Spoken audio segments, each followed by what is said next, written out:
All right. Good morning, everyone, and thank you for joining me for Macro Race with the Bank of England prep or the UK interest rate decision. Hopefully, you can hear me clearly, and there's no issues with audio, and you can also see my screen clearly. There's quite a bit to get through. Hello, good morning, Mohammed. Good to see you. Hello. So, Bank of England. So, what are we looking at today? So, we're looking at what the bank rate is. Okay, so what is the Bank of England bank rate? So, the rate it's the rate that the bank pays interest to commercial banks for depositing their money or parking their money at the central bank, or the excess liquidity that they have. If I do sound tired today, remember I had FMC last night. There's a lot that was going on. So, apologies in advance if I sound tired, or if I slur my words or say something that I don't mean. But hopefully, we can all get through it today with a good old Bank of England rate. So, as said, it's the rate that the central bank pays commercial banks for parking their money at the central bank with the excess liquidity, and that, of course, influences interest rates as well for commercial banks and what they set their rates for other for businesses and consumers or the everyday person. So don't forget, of course, with FinancialJuice here, let's don't forget to with Macrace share the live stream video if you find it useful. Share it with your friends as well, and just get the word out there. Kareem says another countdown today. Yeah, well, we've got. I don't know what you mean by that. We've got a lot of questions so far. Why does the BV pay interest on excess liquidity? The US had it legal until 2008.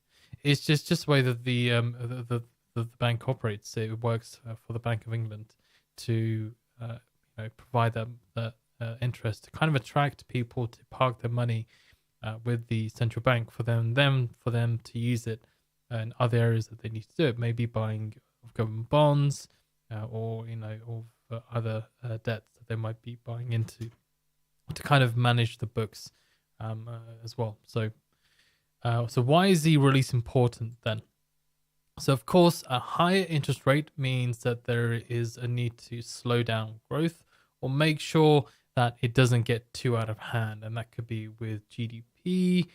You've also got the inflation data as well, employment. There are many different factors as to why a central bank would raise interest rates strongly or not that much, or they'll decide to maybe pause with their rate hiking path, or maybe decide to do a cut, which in turn, doing a rate cut would be to support or create growth.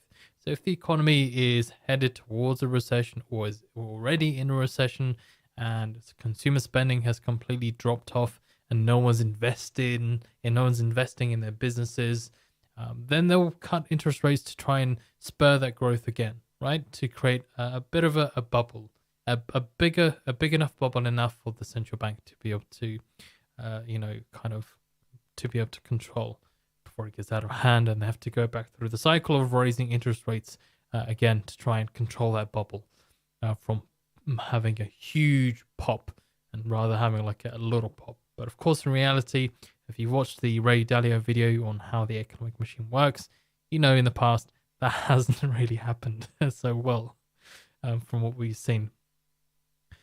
So that's the key thing. That's why it's important. Of course, it will have an effect on banks handing out loans, mortgages, credit for businesses and consumers.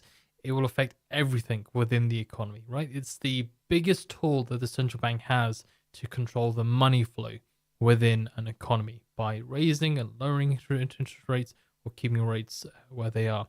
And that's why it's a very volatile trade for sterling and for other central banks too. And of course, we saw that last night with the Fed rate decision that they had. But of course, alongside that, you also have the statement and meeting minutes too with the Bank of England.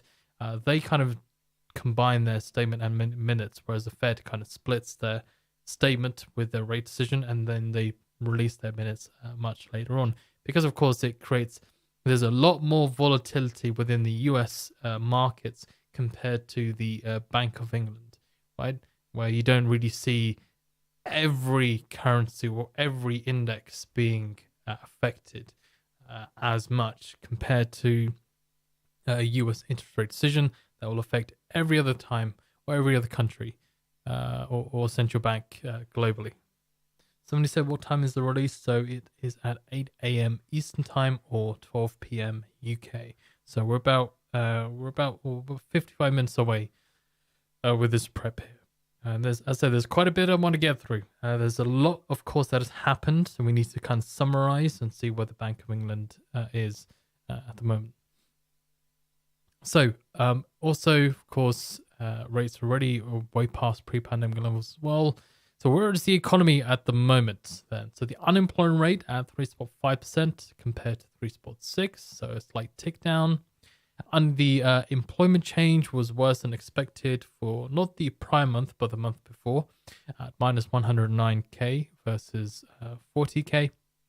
Inflation, double digit. We did go into double digit inflation for 1 month, and then we went back down for the next, and then we went back up again recently. So 10.1% for double digit inflation in the UK compared to 9.9%. Now, the last time we had the CPI report for the UK, when inflation went into double digit, you did see an initial move towards the upside, but you didn't see a continued movement towards the upside. The reason being is that once we hit double digit inflation in the UK, markets had taken that as a sign that the Bank of England, it hasn't got a grip of inflation, right? They've let it get out of control. So that's why you'd seen sterling weaken off of the back of the release when that happened the first time, and the second time that happened too. You didn't really see an appreciation from sterling. You saw more of a depreciation because there's the loss of credibility or loss of confidence in the pound, and or the loss of Bank of England to be able to kind of manage the inflation that the UK is facing. So 10.1% in the UK. UK average weekly earnings, of course, concerning wage price pressures as well. Year on year at 6% versus prior 5.5%, so 0.5% higher than is previous. 2022 Q2 earnings or second quarter data for GDP at 0.2% versus the first quarter data of minus 0.1%. So better than what we had experienced in the first quarter, but still relatively flat. And so you could just say, yeah, we're out of a bit of a slump, but we're still not really accelerating. Compared to what we've seen in the US, where we had a better third quarter data, we'll see how the third quarter data is for the UK, but comparing it to the US, we've seen a bit more of an acceleration in productivity, which of course led to third quarter, from the second quarter to the third quarter coming in at 2.6%. Then if we look as well, GDP year on year, 4.4% versus prior of 2.9%.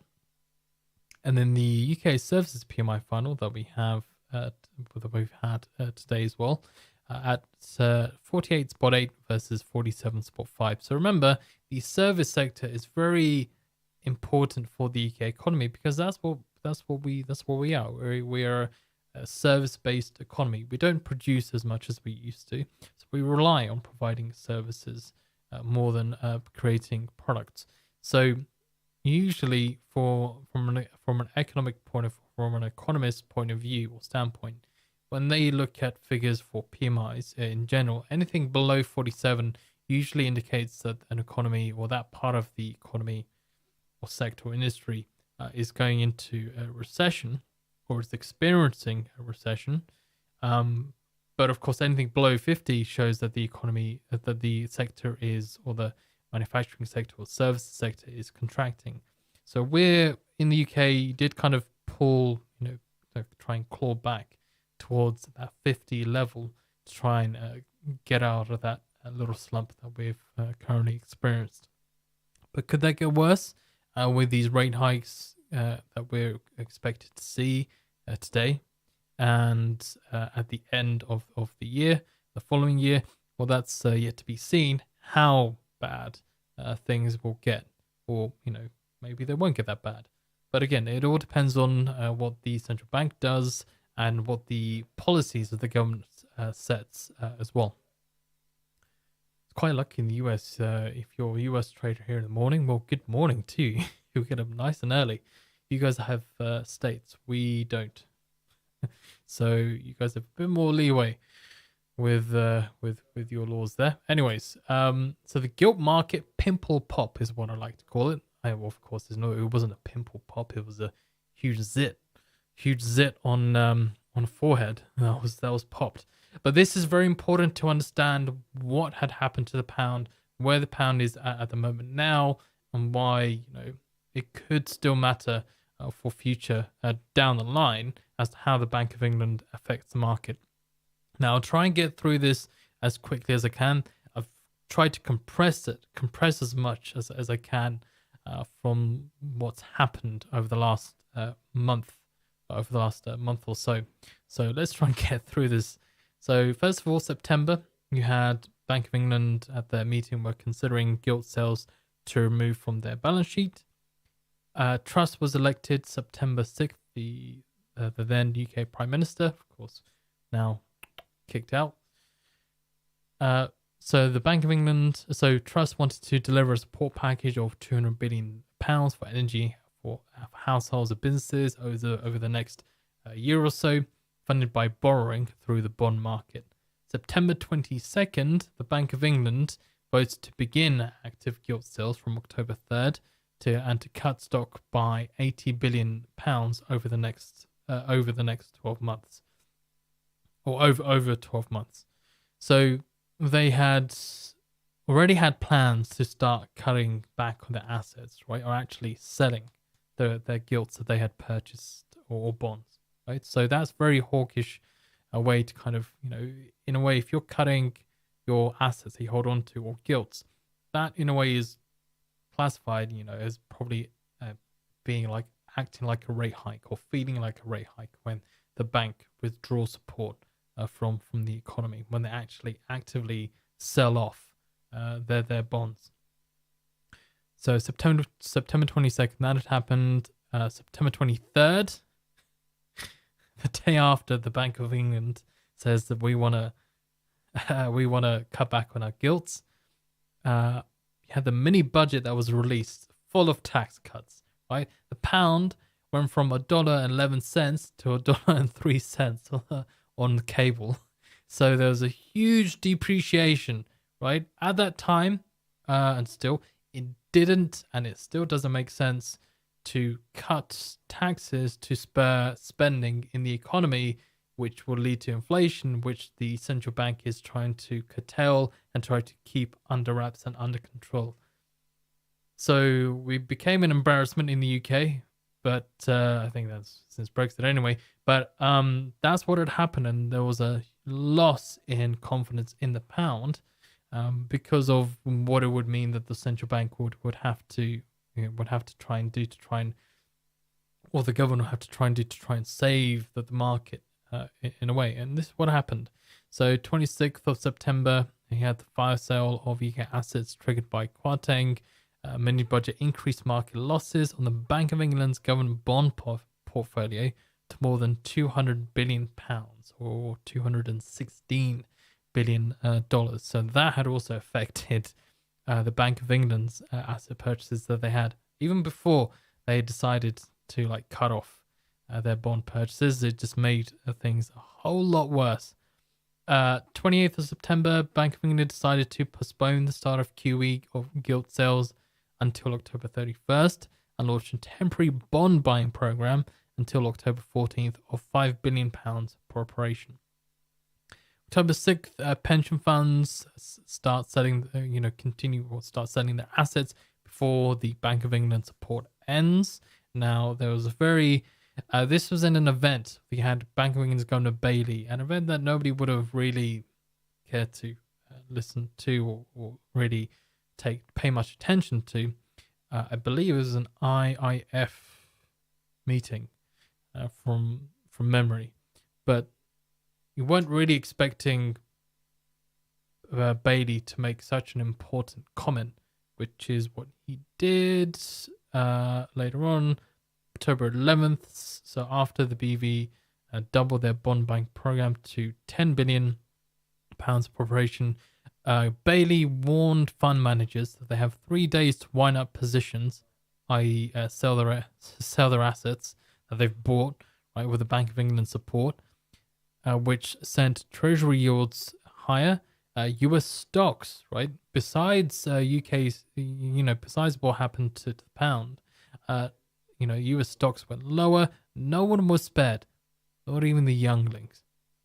So at that point, so the total amount of bonds that the UK government, that the Bank of England had bought, was about £13 billion in total.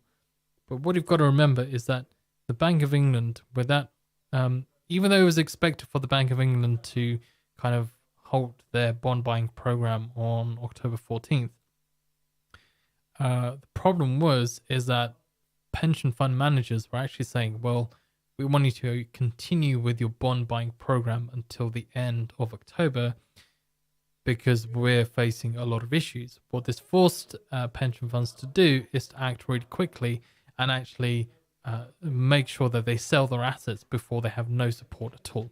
So you had seen everyone or everything in the markets being hammered, right? The Dixie, you had the risk-off sentiment that just took hold of the market. Again, at an event where nobody was really expecting Bailey to make any comments about monetary policy or what the government is doing or what they've been doing in the gilt market, because that's a very sensitive, of course, at the time still is a very sensitive topic to the markets that everyone's everyone had been listening out for or looking out for news. And then there was a U-turn, Kwasi resigned, Hunt came in and scrapped the idea of tax cuts, and then we had Sunak that was elected or selected as the next prime minister from the Conservative Party. So all of that jumping around and yo-yoing with Kwarteng and Truss then decided to stop the music and play a different tune instead. One of you could say classical music compared to heavy rock metal that was going on within the markets and the turmoil that was created to kind of summarize the atmosphere within the markets. So this is quite important to know because even further down the line, you could have at the point where if the economy does have a severe recession and you have these pension funds, not only pension funds but also investment banks that start to pull out their money from the UK because they don't have confidence in the UK's economy, that is something that's going to be quite key as to whether the Bank of England jumps in again to try and buy the government debt, because the government is spending a lot of money to try and keep the economy going, right? So that could happen, right? And so this serves as an historical lesson, or it just serves as a lesson as to what the Bank of England in recent times has done within the markets to try and, first of all, prop up the pound and make sure the gilt market doesn't completely collapse. And then, of course, then you have U-turn, and then things, and then they become, they become very strict with their timeline. It shows that they're not willing to kind of budge with what their process is or what their timeline is, which means markets could face a bit more pain with that with any future gilt market buying of bonds. Of any more gilt buying. So that was the gilt market pimple pop. Hopefully everyone understood that. It made sense, and hopefully you understand why it's important to know what had happened with the gilt market. That's very key. Someone said, what happened last time the gilt market had collapsed? Again, you had the Bank of England that jumped in, right? They just bought up a load of bonds. There were a lot of money was printed, and they jumped in. except this time, back then, they were it was a bit more extended. When that happened, and you can also talk about the COVID pandemic too. That was another recent example. But back in '08, back in that time period between '08, '09, '10, that's when you had, of course, liquid had an issue within the gilt markets too. Of course, if you have a lot of people not interested, or a lot of people buying bonds, or if people were, selling everything that they had at that point. Right. So previous Bank of England statement and rate. The 50 base point hike had taken place from 1.05% to 2.25%. Now, this what had happened and is very key as to why the pound had seen weakening rather than strengthening. And you would say, well, it should, if the rate hike was as expected, yeah, there's that too. But why did the pound sustain its move towards the downside? Well, the main reason as to why that had happened is because of the voters, right? What the voters had decided for, and who had voted, right? So you had 5 officials that voted for a 50 basis point hike, and then you have 3 who voted for a 75 basis point hike. So you had Ramsden, Haskell, and Mann. And then the one person who causes the market or causes the pound to decline and sustain its decline was Dingra, right? The new Bank of England member or voting member. She was looking for a 25 basis point hike. Dingra saw signs of weakening activity and receding risks. Something that has been, you already have the Bank of England saying that they expect a recession, by the end of the year, or the fourth or first quarter. So there is an expected decline in productivity and weakening activity, and the only issue is that with the receding risks, it'll be interesting to kind of hear her thoughts in the future if we do get comments from her as to what those receding risks are.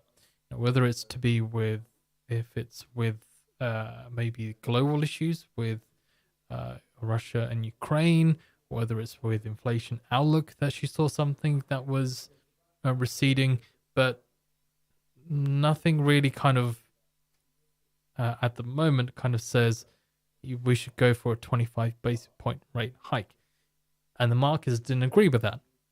So this is what we had seen from the markets. I might as well just show it now with the deviations, right? Bring it up here. Here we go. The deviations then, right? So this is what had happened. So Dingra, as said, wanted a 25 basis point hike. Everyone voted for a rate hike, except Dingra wanted the smallest rate hike out of everyone else. So you had cable that went down by 81.5 pips. The channel or Euro GBP down 53 pips. Excuse me, up 53 pips. GBP CAD down 100 pips. GBP JPY 110 pips down. GBP Swiss franc or GBP Swissy, it was down 79.5 pips. And GBP New Zealand dollar 122.5 down on the initial market reaction, right? On the initial candle. I'll show you the video for that economic release as well, how the market reacted on the initial reaction. And GBP Aussie dollar down 107 pips as well. FTSE was up by 39 ticks and then down after about 10 minutes. It was down 8 ticks. And then the long gilts, or 9-year gilts or longer, were up 141 ticks, down 51 ticks after about 10 minutes. So again, key thing is that you had it was a nice sustained reaction, but it was something that for the pound, of course, wasn't what pound bulls were looking for, and instead you had the market. You had the bears taking over and saying, "Well, why did you vote for 25, Dingra? You shouldn't have, because pound just completely died. It fell off after that rate decision had happened. So you're more or less getting more activity from, of course, if you're looking at the GP New Zealand dollar and Aussie dollar. Those were the GP New Zealand dollar had the biggest reaction. GP JPY against the Aussie dollar, then cable. Against the Canadian dollar, then cable, then the euro. So of course, this is historical information as to how much the markets have moved by, depending on what the actual figure had come out as, and what had been, particularly if it's an event like the Bank of England or central bank rates, if it's a central bank rate decision, then this just shows you how much the markets moved by, right? And depending on what the sentiment was. So of course, there are other releases too that I've covered and cover. Of course, we had the FMC rate decision yesterday. So that was the reaction yesterday from the markets. You had, sentiment was also presented as to what had happened as well there. Okay, so that was the deviation for slightly earlier thing was what I was going to do. Going back to this here were the slides then. So Bank of England expects active gilt sales of around £40 billion. Remember, this is before you had the mini budget being announced by Kwarteng, right? So they're expected to start tightening their monetary policy. Then the BV also forecast a technical recession in the second and third quarters of this year. I think I said third or fourth. So second and third quarters of this year, they expect GDP to fall to 0.1% in the third quarter, down from 0.1% growth in the previous quarter. Officials of the Bank of England are urging 75 basis points due to signs of persistent inflation, except Dingra and a couple of and then the other members who went for a 50 as expected. So these three people here, or actually four people, are going to be quite important to keep an eye out for. Ramsden, Haskell, and Mann. Do they decide to go for, to look for a 100 basis point rate hike? And Dingra looks for a 50 rather than a 75. I think Dingra is going to be very important as well. Probably more important than these three put together, as she is seen as the most dovish member on from the Bank of England. Bailey on October 15th said that inflation should peak at around roughly 11%, and added that his best estimate is that inflationary pressures will necessitate a bigger response than we may have anticipated in August. And again, that would be the expected 75 basis point rate hike that we're expecting today, or maybe a 100 basis point hike. Who knows? It's always a possibility. Happen. We have had surprise from the Bank of Canada. They were expected to do 75, they did a 50, and they also in the past were expected to do 75, then they did 100. So there could be a surprise today, maybe. Maybe I'm just waffling. Bank of England member comments then. So you've had Ramsden on 24th of October said that PMI is consistent with the UK economy being in recession. The pandemic, Ukraine, and labour market participation and fiscal shock have all made it difficult for the Bank of England to meet its inflation target. So maybe that's why Dingra, of course, was looking at a 25 basis point hike, because of all these other external factors that are affecting the economy and that can affect the economy in the future as well. Mann said that the beginning of the quarter on November 1st shows we do not feel our hands are tied regarding bond portfolio. Cunliffe said we are confident enough in the gilt market to launch a QT program. Hauser said it could take 5 to 10 years to untangle quantitative easing. Haskell had said that fiscal expansion is difficult at a time when supply chains and the labour market remains constrained.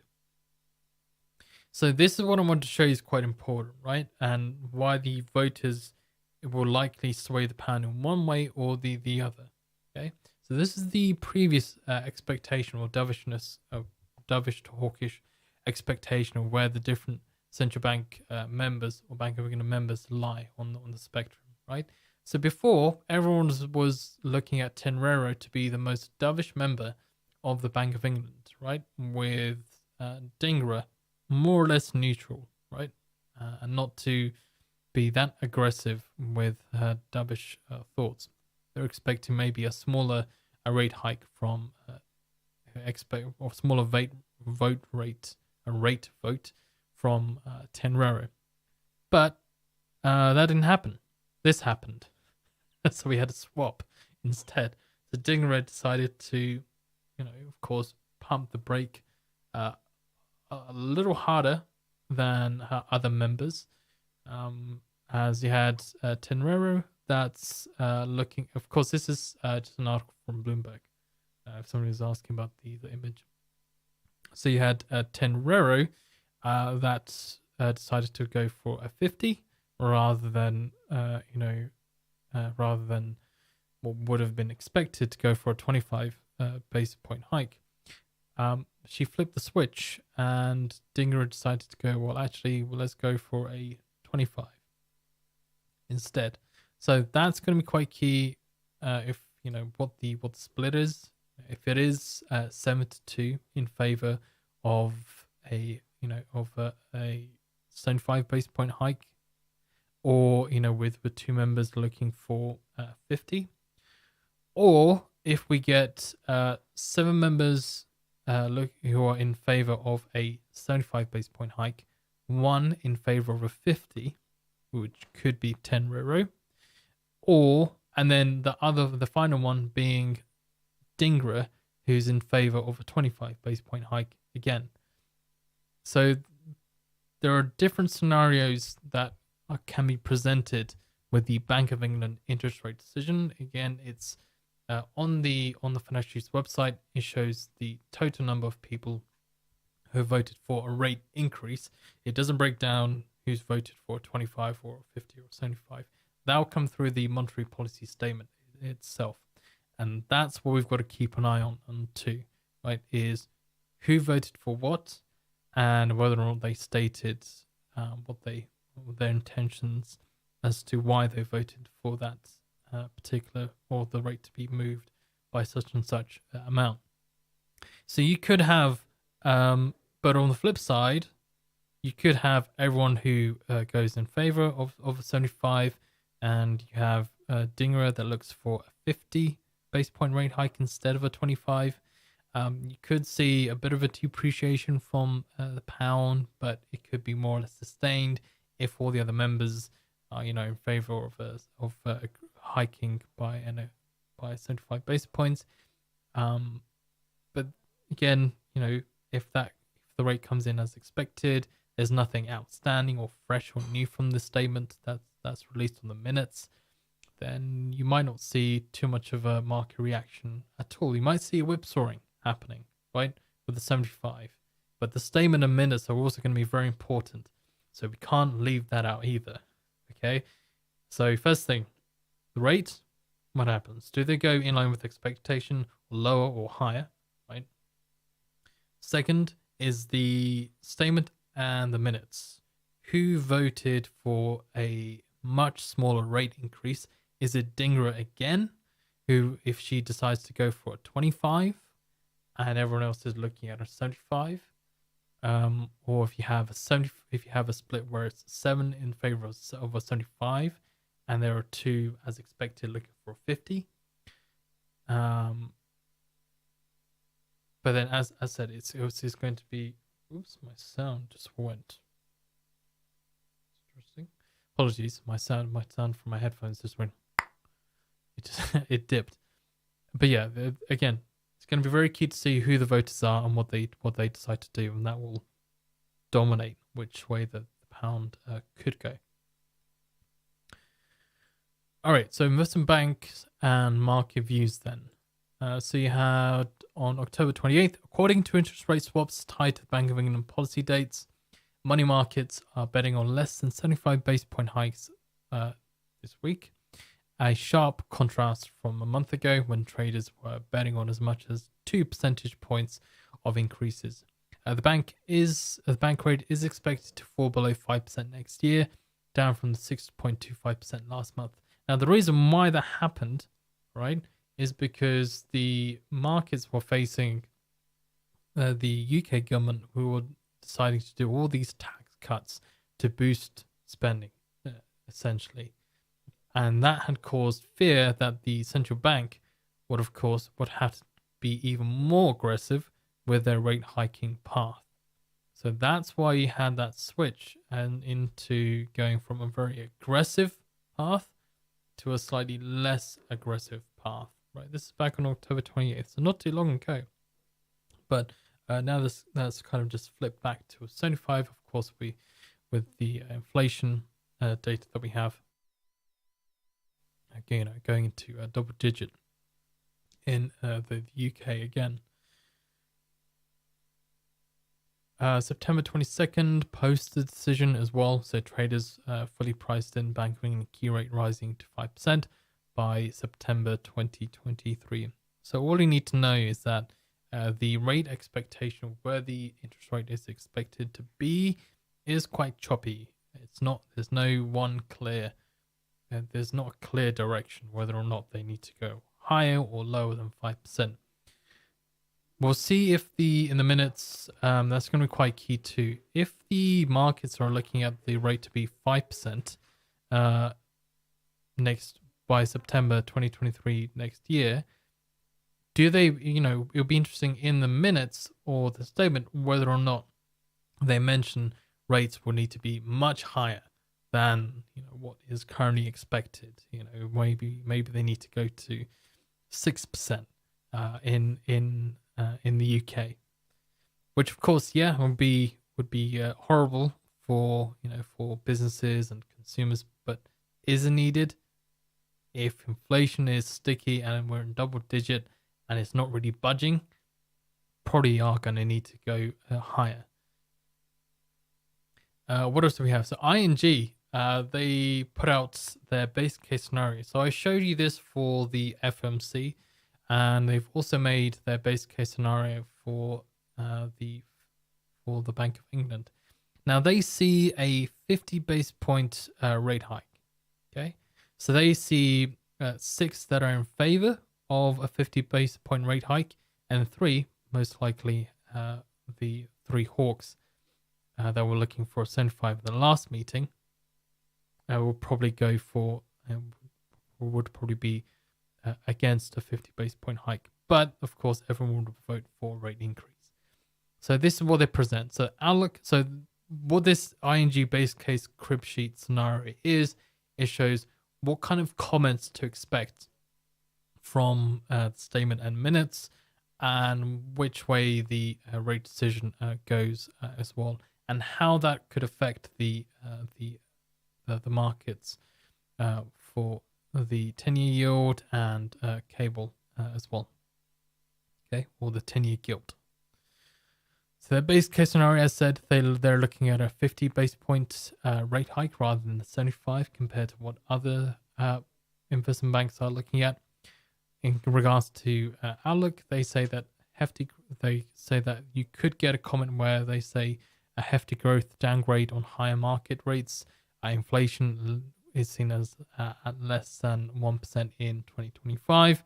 In regards to future tightening comments that could come through, the signals a bank could still act forcefully if required, but offers pushback against current market rate hike expectations.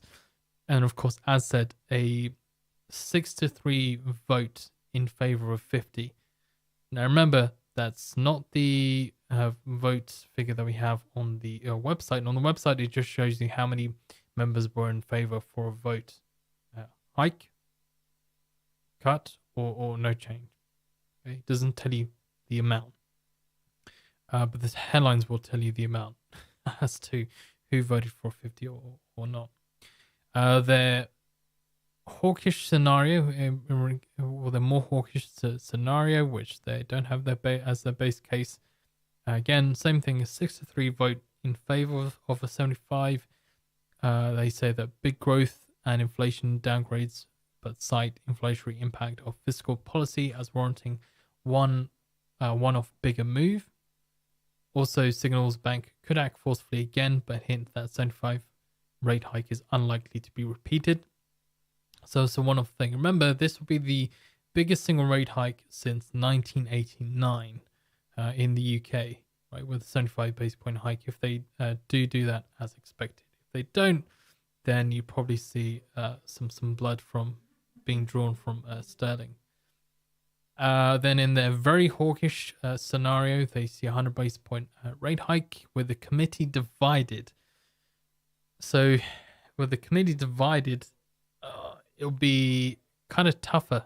Of course, that'll be very hawkish, and you could see you could see sterling fly off of the back of that. But on the flip side, if the committee is divided with a 100 basis point hike, then you could see a loss of credibility from the Bank of England, a loss of confidence in that they're able to control monetary policy or dynamic enough or set in one path. If they're not, that could damage sterling after an appreciation from sterling of a 100 basis point hike as the comments come out from the rate statement and the minutes. But if you are looking at 100, there ING are looking at comments such as pointing to a tight jobs market, energy price guarantee, and concerns about sterling, and only expect a modest recession. Committees heavily divided on the need to tighten aggressively. Bank signals further forceful action is likely. So, right. That's ING. We've got about 18 minutes left. So this is the last rate decision. Just gonna mute that and make it a big screen for you. Okay.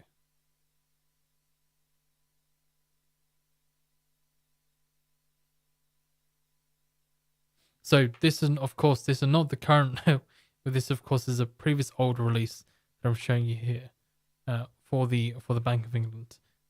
If please do not get confused. We're not showing you the current one. Of course, you guys will know that. Unless you're jumping onto the video right now. So you'd seen here the rate hike came in as expected. However, cable had actually seen a sustained decline. Now it took a little while to actually see why that had happened, but it was from the comment that the statement that had come through that Dingro had voted for a 25 basis point rate hike rather than a 50. So that's, as you can see there, cable and sterling extending its losses. It didn't do that well. Kind of go forward a little bit.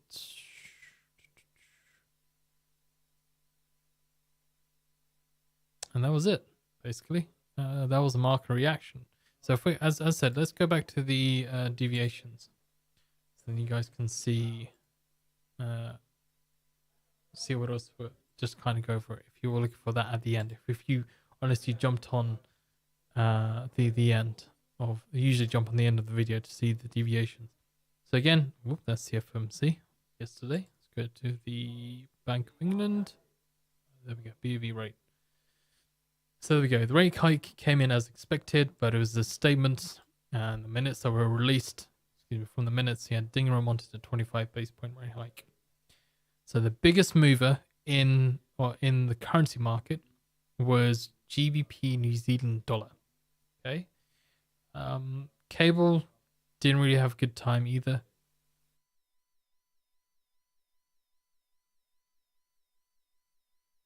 So other than cable having a good time, GBP CAD was, GBP CAD had seen a huge move down. JPY also a big move down as well.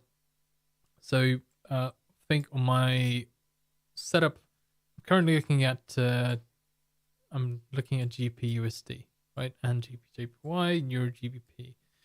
But I think for today. I want to see GP NZD, as that was the biggest mover last time.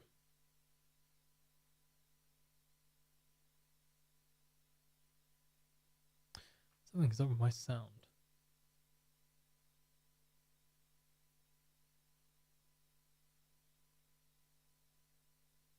Okay, I think I've sorted it. I can hear myself clearly now.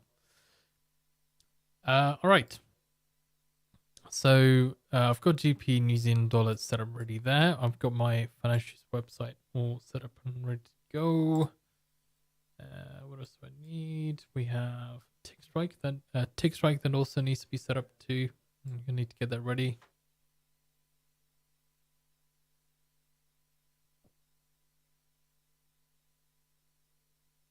All right.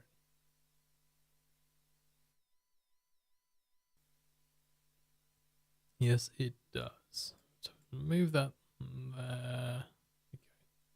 What I want to see.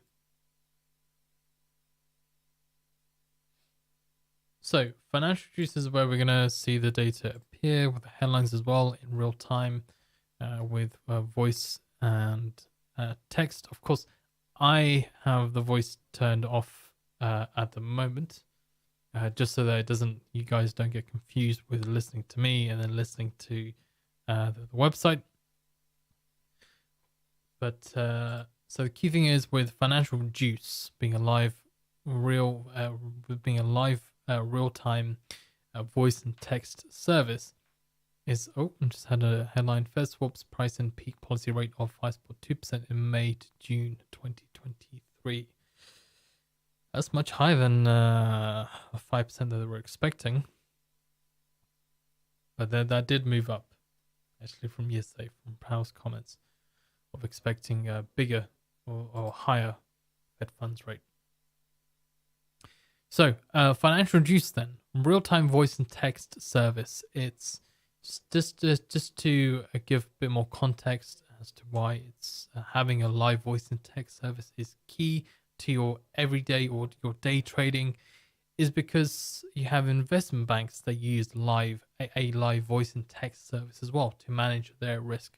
This is high-level information and high-level platform for you to get information about economic releases, what central bankers are saying, or what the markets are trying to do with rate hike expectations that could be causing maybe the S&P to go down, or or sterling to fly, such and such, and you want a reason as to why the markets are moving, and that will help you to, of course, manage your risk throughout the day, and also capitalize on potential trades that could come through or that could present itself to you.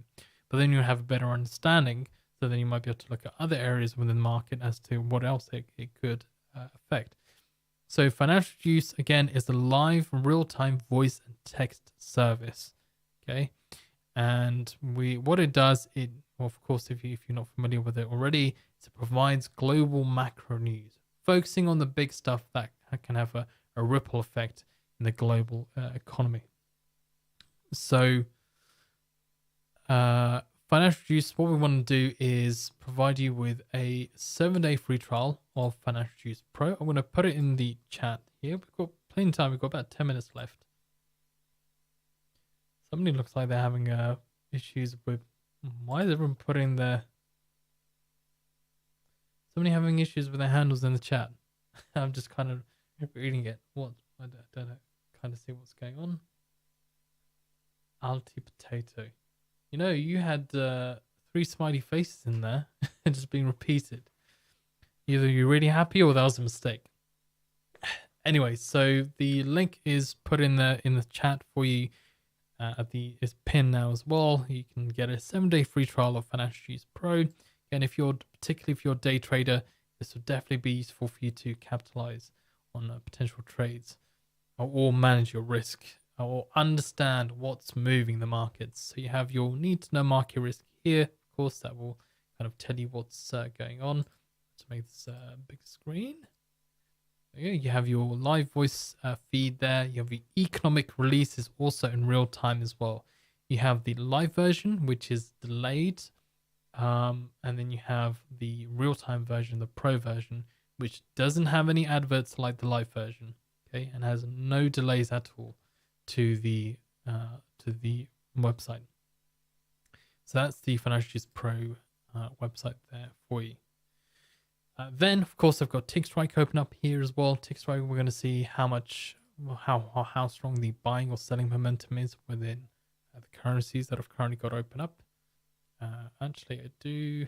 And then, of course, one other thing to note as well is that, so what is TickStrike? The TickStrike measures, it allows you to listen to order flow within the markets, okay? You can, so as I kind of summarize it myself, is that it measures how strong the buying or selling momentum is within an asset class or within currency pairs or stock or futures, so on and so on, right? Different assets they can use TickStrike for. Don't forget to share this video with your fellow friends as well if you're just listening in, or if you're just jumping on now. Because of course we've got some analysis to do after the rate decision comes out. So TickStrike, what do these plus symbols mean? What does a minus symbol mean? And what is all this colors and stuff? So the plus symbol represents that there's some buying momentum, just some time, and then a selling, and then a minus figure shows that there is some selling momentum that's occurring. Now you can change the level of sensitivity of how often TickStrike, or that what we call ticker, alerts you to how strong or how strong the buying or selling momentum is. So you have level 1, which is the most sensitive to market reactions, and will most likely go off most of the time when the market kind of there's a little bit of selling that's going on, and TickStrike is going off here for cable. It will be the most reactive to the market reaction. And then if you move that slider up to level 15 or all the way to level 15 is the least sensitive to market reactions. So when you only see a big, huge amount of buying or selling momentum that occurs, only then will TickStrike go off for you and give you a visual and audio alert. I've turned the audio off at the moment, of course. I don't want you guys to kind of burst eardrums with listen to my voice and then TickStrike going in the background. Or you can change the sound to whatever you want it to be, whatever is available from the list. Sound like I don't know if any of you guys have played The Last of Us, but there is a zombie or like a beast called a clicker, and it kind of going like that and kind of listens out for. It's like an echo sound effect, like what bats do, to kind of gain, understand their surrounding.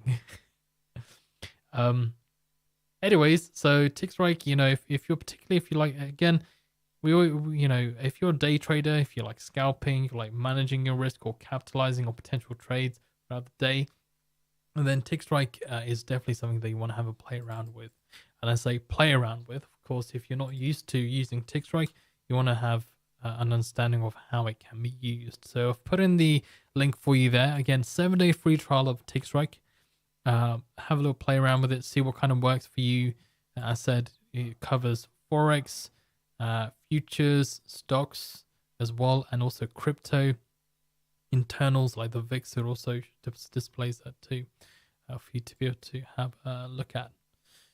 All right, we've got about 6 minutes left until we get to the Bank of England rate decision. Also, don't forget, if you like this video, don't forget to like it, share it, subscribe to the channel, and get the word out there.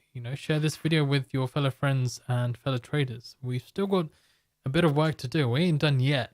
There's still some honey to kind of draw, or some fire, let's say, to kind of put out after the statements and minutes come out from the Bank of England. We've got to analyze that too, see why the market's moved in one direction.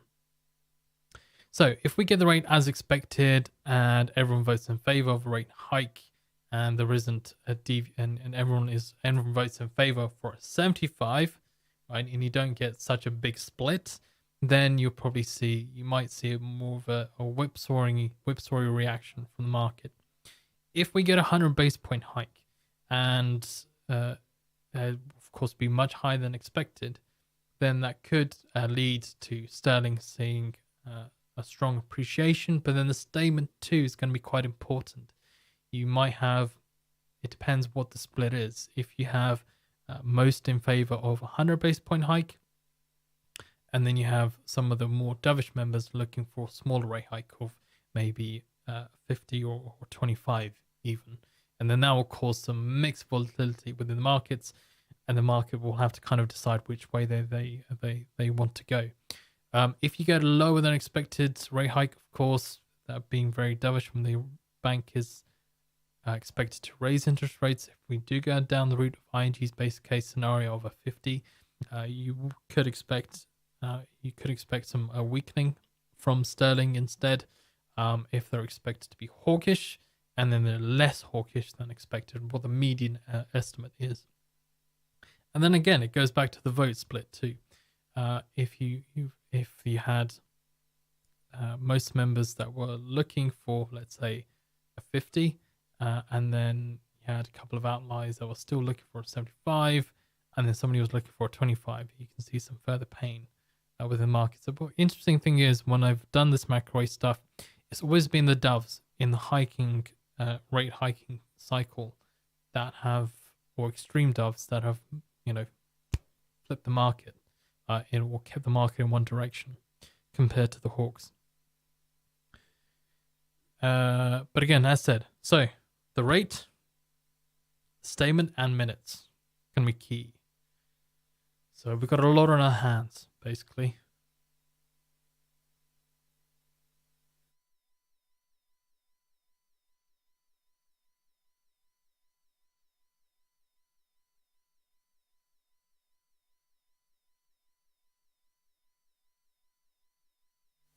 Galaxy One, hey, saying, wasn't the market pricing in 75 in September 22nd? Yeah, they've still got it in.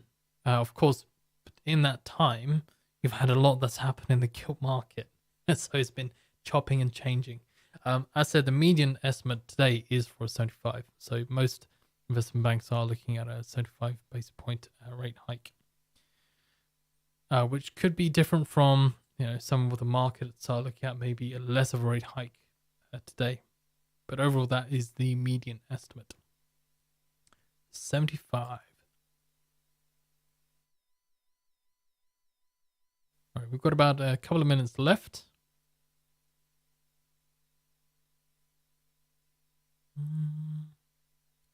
Just gonna make sure I've got everything running. Cable, New Zealand.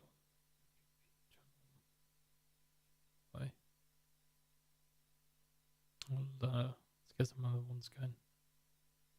Get GBP CAD.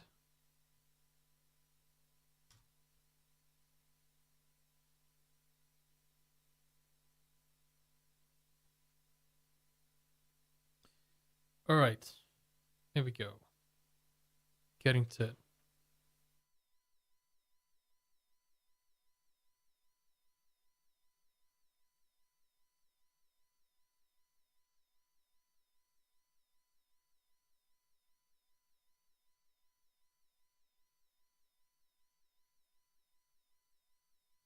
Okay, 1 minute to go. Well, less than a minute now. Where are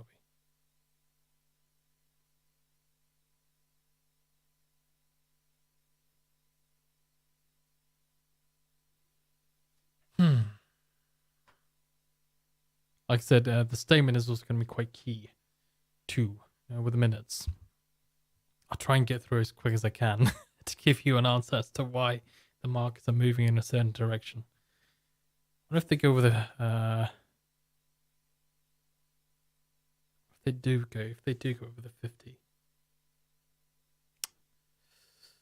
There's a bit of movement at the moment. Let's keep on our new GBP. GPNZ. Okay, 10 seconds.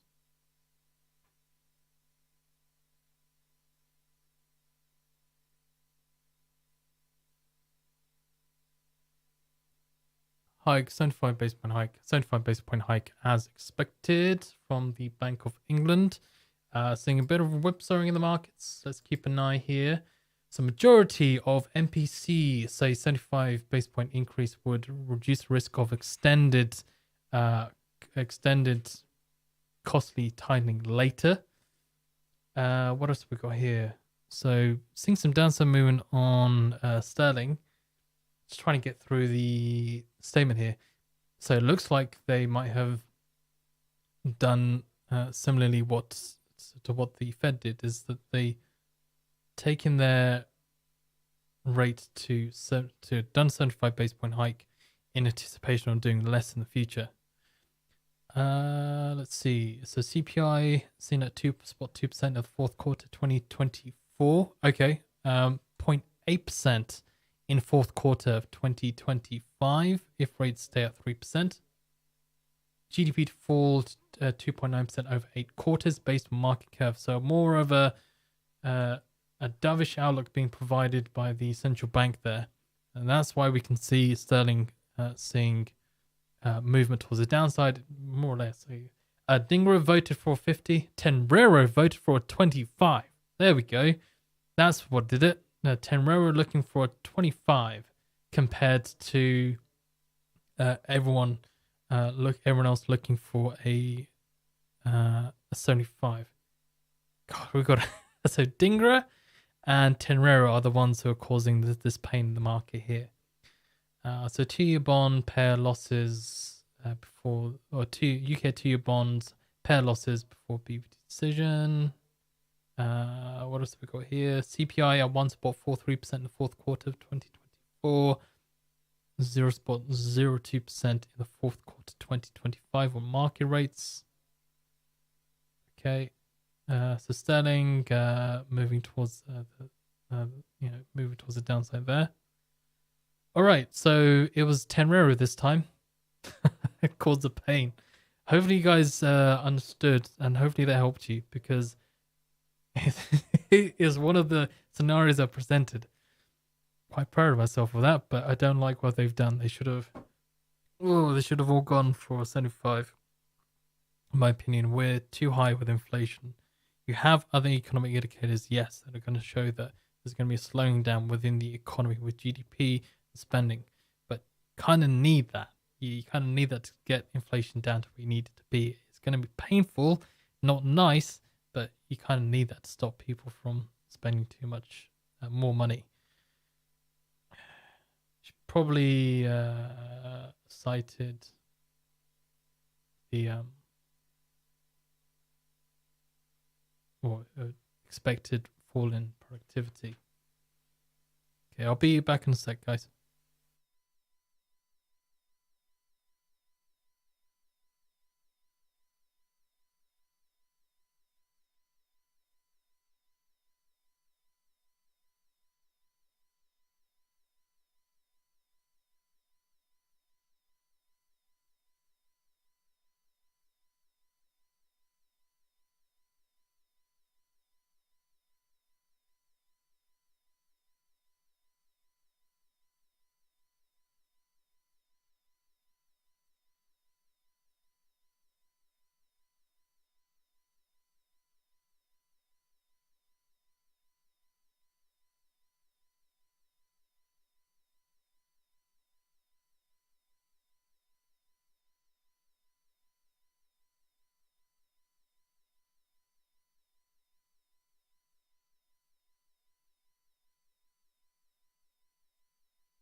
All right, I'm back.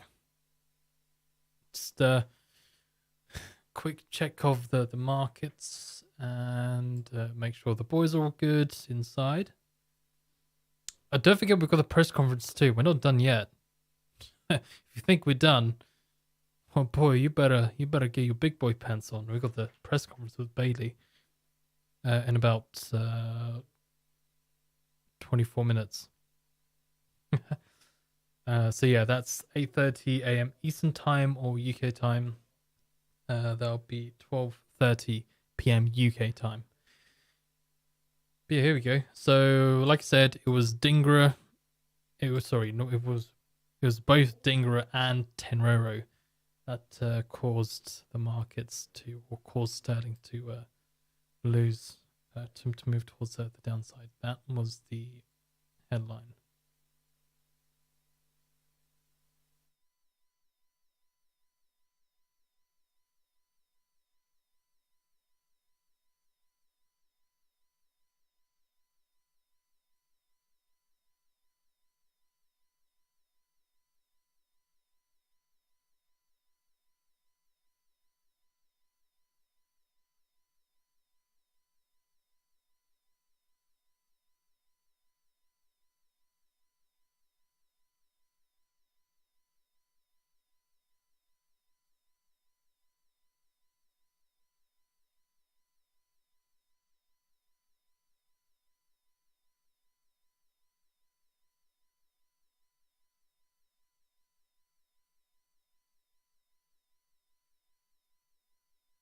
Okay, so we had about 50 pip move down. That's not 500, don't worry. That's just the setting on here. Oops. So 50 pip move down. Let's see what GP New Zealand dollar did, because as I said, that did see the biggest move pip wise last time. Okay, that's about 71.8 pips down. Euro GBP.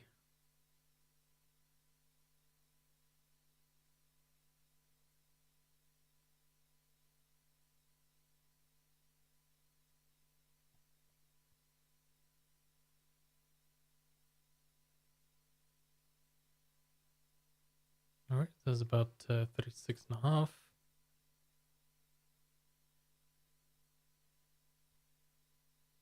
GP CAD.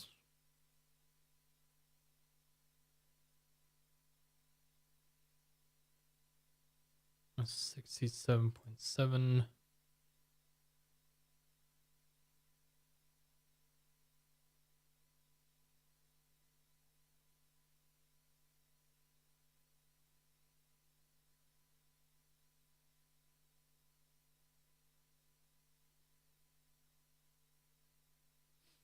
And 73 down on JPY.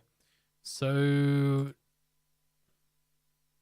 interestingly, you have pole positions taken by, or the pole position taken by JPY compared to the New Zealand dollar, which was the biggest mover last time round. Okay, and then finally GBP AD.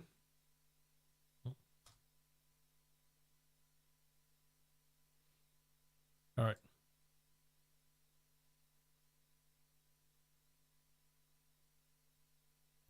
Says 69.3 pips down. So not as a big a reaction compared to what we'd seen last time round, with the expectation for a 50 base point rate hike, and then you had Dingra, who was the outlying member. I guess now that, you know, if there was a split that was expected into the amount, I guess it was the only, as I said, the only thing it was is that Tenrero, who flipped from being in favor with or moving in tandem with the other central bank members of the Bank of England to now being the outlier. So that confusion, or that bit of messiness that had cropped in from the vote that was taken, leading to, of course. Sterling seeing some weakness. Of course, even though if you're looking at cable, it did kind of, well, it did raise its initial move towards the downside there. We'll see if the others do the same later on, but more or less, they're not really. It looks like they're trying to reverse their losses there, but we never know. Could continue to go right back down again. Right. So that is the rate decision. There isn't anything else to share, really. That's it from the statement. Just providing more of a dovish outlook to the economy with inflation expectations, GDP as well, and then, of course, the votes that were taken. So, all right.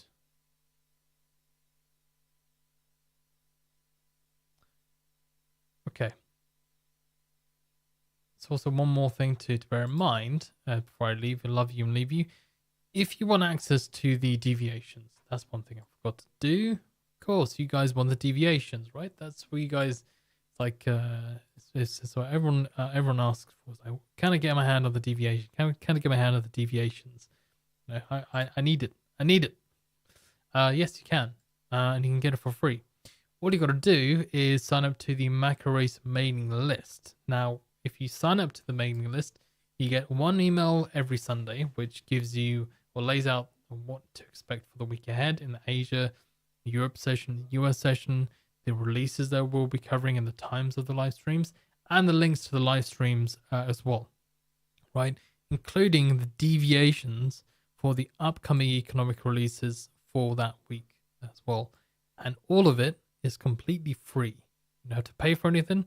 All you gotta do is just sign up, and you get the upcoming, and you get the deviation for the upcoming economic releases for that week. So of course, no need. We'll be covering Bank of England, like I said yesterday. We covered the FMC. Tomorrow we have non-farm payrolls. As I said at the beginning of the week, big boy pants. Big boy pants, baby. You gotta put them on. See here, we get big nice reactions from the markets. All I do is just jot down how big of a reaction there was, and just make sure I kind of measure it accurately for you guys. You can have, if you can have access to that and be able to look at it in more detail, more time. All right. So if I'll put in the link for you in the chat, so you can do that. Macro's mailing list. There you go. You can sign up to that there. Again, as said, it's completely free, and all you got to do is just sign up. And then, of course, one other thing that we also have launched as well, and we've been beta testing for quite a while now, is unusual activity, right?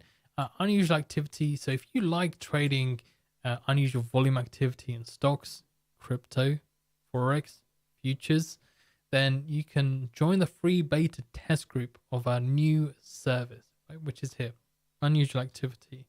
Okay, there we go. That is there for you to have a little look at. Again, it's a free beta test group. We want your feedback on our products and our service. And does it work well for you? Does it not work well for you? What could you improve or change? And as I said, don't forget to like the video, share the video, subscribe to the channel, and also give us a like on Twitter as well. Get the word out there if you found this information useful to the peeps or your fellow friends and family. Maybe you're not your family, or your family are full of traders or day traders. Then by all means, do it. Ricardo Siren said, "What can we expect from the governor? Any ideas?" I think you're going to expect the same sort of thing that's been said from the statement. Now, you have had them in the past. I say that tentatively. You have had them in the past where they've gone for haven't gone with a rate hike, but then in the statement or in the press conference, they say that they need to start raising rates. So you could see that, the Bank of England says that we'll do this, we're doing a 75, maybe talk about when they might do a 50 base point rate hike in the future. And also they could instead have Also they could revise the inflation expectations. That's also going to be quite key as well. And also you also want to look out for their expectations for GDP, not in this year. Of course, they've already said they're expecting a recession towards the end of the year. But you're looking for expectations of how long that recession could last, right? Does it go through 2023 to 2024, 2025? Or is it quite short? Is it a mild recession? So if they do flip the switch and, they say it could last way longer, maybe into 2025, right? They become very dovish. That could add to some further sterling weakness. But again, it's kind of difficult with the Bank of England to know what Bailey is going to say, considering what he's done in the past with surprising the markets with certain comments, and then the market moves one way compared to what they're trying to price in the other way. So that's what you can kind of expect. Inflation expectations, you could have the possibility of them talking about 50 later on. But again, it's all down to what kind of what Bailey wants to say, what the dude wants to say on the microphone, whether or not he wants to go for a 50 or later on next year. It's my best impression of Bailey. Probably quite bad. I feel embarrassed. Heyo, doesn't matter. Having fun. All right, that is it. Let me grab the live stream actually. Let me grab the video for you guys so you can join me for non-farm payrolls. Okay. At 8 a.m. Eastern time. Of course, the release is happening at 8:30 a.m. Eastern time, but I'll put out the live link for you so you can join me you can join us for that. Let's go over here for you. Where are we? There we go. Got it. There we go. There we are. So that's the live stream link for tomorrow. They can join me with to trade non-farm payrolls. Thank you very much. Take care and have a good day.